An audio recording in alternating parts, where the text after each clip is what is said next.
just wanted to do a little bonus video for those of you who've been following our posture tips. So we've been doing 5-minute posture tips, and your bonus tip for today is about the neck. So excuse me, because I always seem to cough when I do these. If you're hunched, your shoulders come forward, and most of us are doing stuff where we're quite compressed and we're quite looking at our phones or computer desks. So what that does with our neck is that our neck tends to sit forward, so we sit forward at the shoulder. So what I'm going to show you is if you can get yourself lying on the ground, on your pillow or on your bed, because our necks are normally forward all the time, just lying down and having your head on a pillow will make the neck fall back into your normal alignment. The other thing I want you to think about doing is when you're rested in that position, that you squash your head down.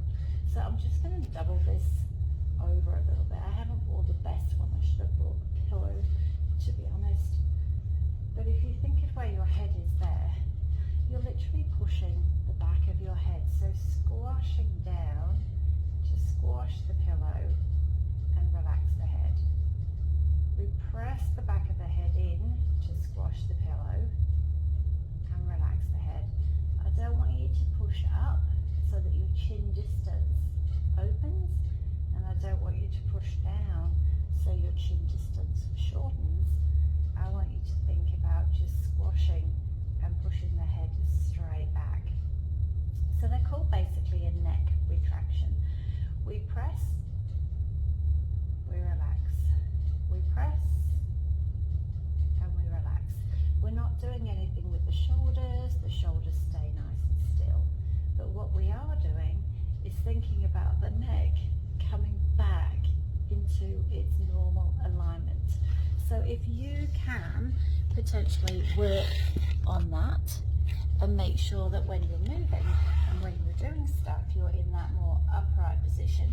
So when we're then side on, instead of everything being forward and here, we're a little bit more able to get back here. Okay, you can do the same thing against a wall. You could have your back against a wall and instead see how far away from the wall the back of the head is. Try and bring the back of the head backwards against the wall. Again, we're not going to look up, we're not going to come down, we're going to keep our eye level at the horizon, and we're going to pull the chin back in line. So what we're working on is, instead of being used to that sort of forward curled posture, the neck and pulling the neck back starts to bring our neck back into our line. So you'll see everyone today is head down, which is going to strain, and that's going to cause you to curl. And also remember that wherever your eye line goes, that's where your body's going to go. So if my eye line is down, my torso is going to go down. If my eye line is to the side, I'm going to rotate sideways. If my eye line is up, I'm going to come back and start looking and arching backwards. So it's really super important that if you're trying to work on your posture, that you're also aware of what's going on in the neck. So my bonus tip for our 5 days of posture care is keep everything in line, work in line, and have a little play with that. Thanks for watching, and I hope you've enjoyed our series.